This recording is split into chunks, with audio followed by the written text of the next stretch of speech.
Hello and welcome to Brax will let you know, where we're using the voices in this world for the change we need in the world. Today, I have a very special guest. You care to introduce yourself? Hello, my name is Sheila Larry, and I'm one of Braxton's aunts. Thank you for allowing me this opportunity to share my story. Beautiful. All right, thank you.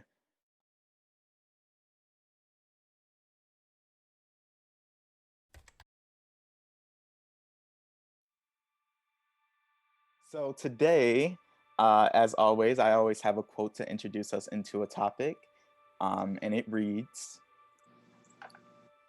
God is the life behind your life, the sight behind your eyes, the taste behind your tongue, and the love behind your love. To realize this to the fullest extent is self realization. Without God's power, you can do nothing.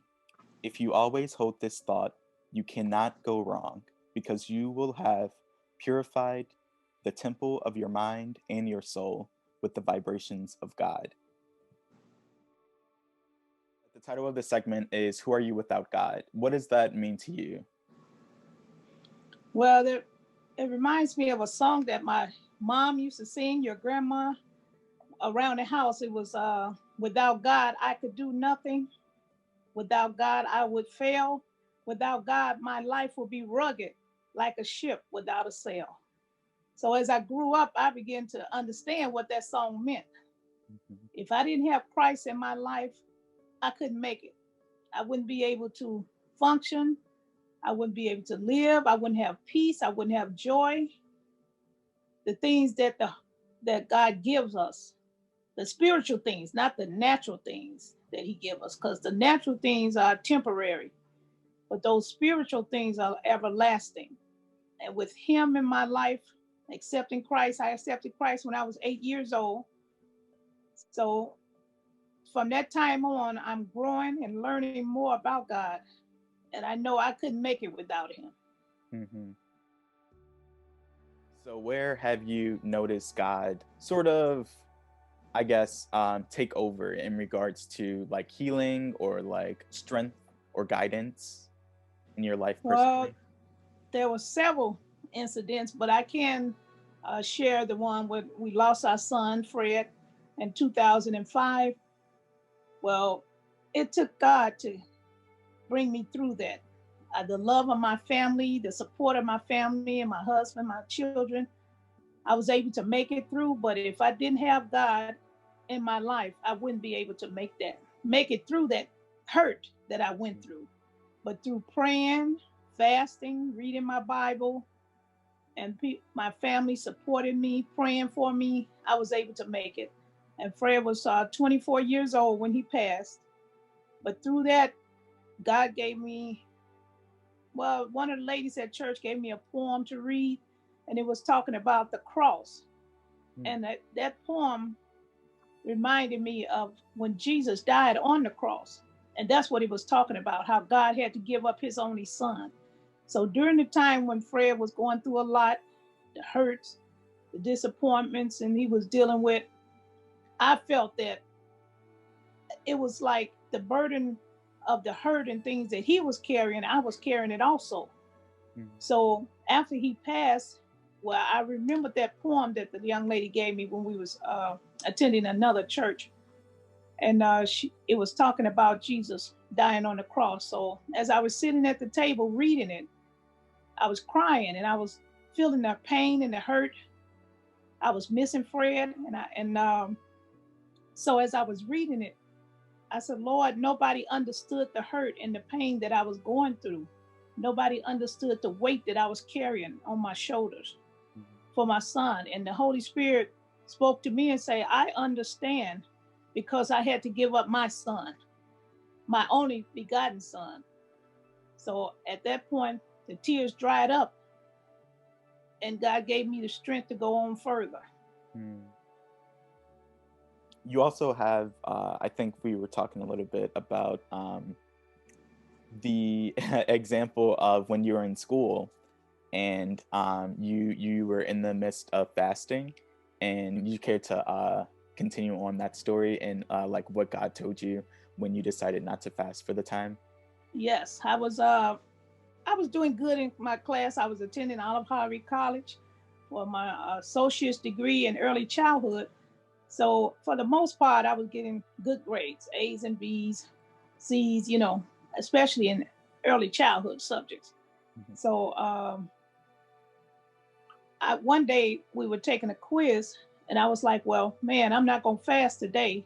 Usually I fast and I always pray, to seek God guidance and for Him to help me to pass the class. I would Yeah. read my Bible first and make sure I connected with God for wisdom and guidance on how to pass my classes. And not just that, for working. I was working at the school at in early childhood, so in classrooms. So I was asking the Lord to give me what to say, how to say it, how to do it. So when I was taking the test, I'm like, I'm not gonna fast this day because I've been doing good all the time. So well, I took the quiz, and I think I got a C on the quiz. So I wasn't happy, and I was like, man, why didn't I do why didn't I get an A on the quiz? I said, that's what I was really aiming for.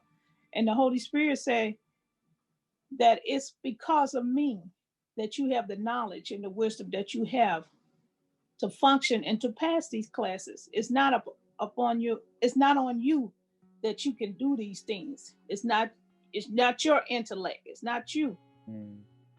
It's by me that you're able to function and to be blessed to get good grades.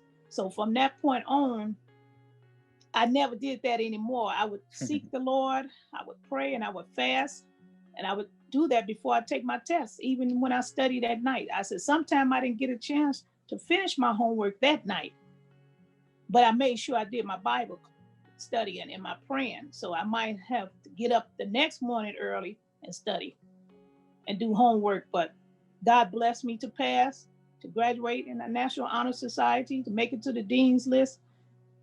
And I thank my family. Thank you all for being supportive and loving me and helping me through that. Yeah.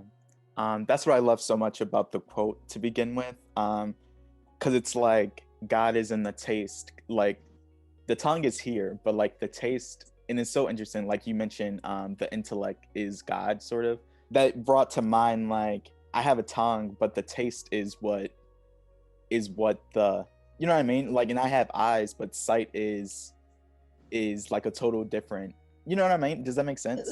Yeah. Like through Well, God, like I can have all this stuff, but through God, it actually it kind of like all enhances. Yeah, it it makes it work. It makes right. it do what it It needs to makes it do. work. And that's so interesting. Like I have a brain, but the intellect and the guidance is everything, and the insight is through God.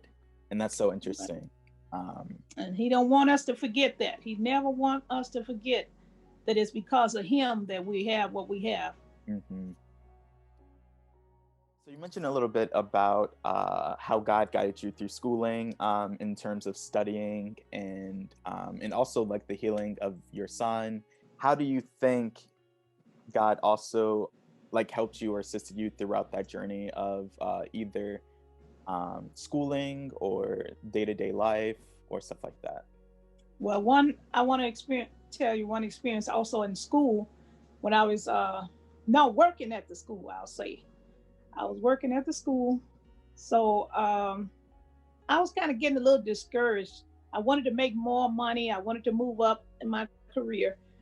So one day I decided to go on an interview. I said I'm gonna go on an interview and see maybe I can get a better job or make more money. So as I went on the interview, each I went to different daycares because that's what my associate's degree that I was, working towards was in. And so each daycare I went to, they never asked me how many years I was working at the school. They kept asking me how many hours did I have in early childhood. So I went to several of them. By the time I was getting so disgusted, I came home and I sat on the end of the bed and I sat there and I said, well, man, I said, they never asked me about my, uh, how many years I worked at the school, but they kept asking me about my hours. So I sat there and I said, Lord, what would you have me to do? And the Holy Spirit said, go back to school. So from that day on, I attended Olive Harvey College, and I went on and pursued my career in education. So years later, as I was working at George William Curtis Elementary School, the Chicago Board of Education sent out a letter stating that they wanted all the teacher assistants or school assistants to have an associate's degree in order to keep their positions on the job. So when they told us that, I was like, oh man, you know, what if I hadn't listened to the Holy Spirit and obeyed the Holy Spirit prompting me to go to school? And I was glad that I listened, because I would have been one of those that either lost their positions or had to go back to school years later. And so I was glad I did. I was glad I went on and listened, mainly that I listened and obeyed. So that put me in a position where I didn't have to go through all of that. And I felt sorry for a lot of them because they were much older. And some of them didn't have, you know, because of their lifestyles, they weren't able to go back to school. So some of them lost their jobs. They lost their positions at the school. And I discussed with you what is God to you, or who is God to you. And from our discussion so far, it's been like all encompassing. In regards to God is our senses, our guidance, our yes.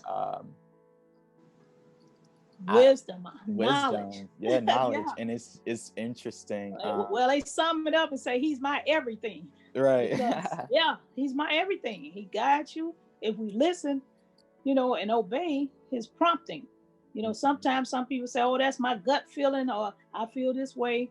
But the Holy Spirit, he will never lead us wrong. And if we listen to him, our lives will be prosperous, our lives will be blessed. And last but not least, I ask every guest any advice, any wisdom. And I know you mentioned some quotes before of MLK and former President Obama. You care to share them with the audience? Yes. Well, one quote I think I want to say that first was my Martin Luther King, which that is my motto. If I can help someone, if I can help somebody as I pass along, if I can cheer somebody with a word or a song, if I can show somebody that he is traveling wrong, then my living will not be in vain. And then Barack Obama, he was our 44th president of the United States. He said, one voice can change a room. He said, then one voice can change a city.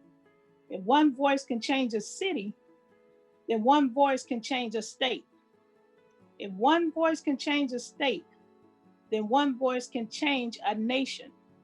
If one voice can change a nation, one voice can change this world. So we want to be that voice to help other people change the world. Beautiful. Thank you very much, Braxton. Thank you for sharing your story with us today. You're welcome. You're welcome very much. Thank you. So thank you all for tuning in. Signing off. See you next time.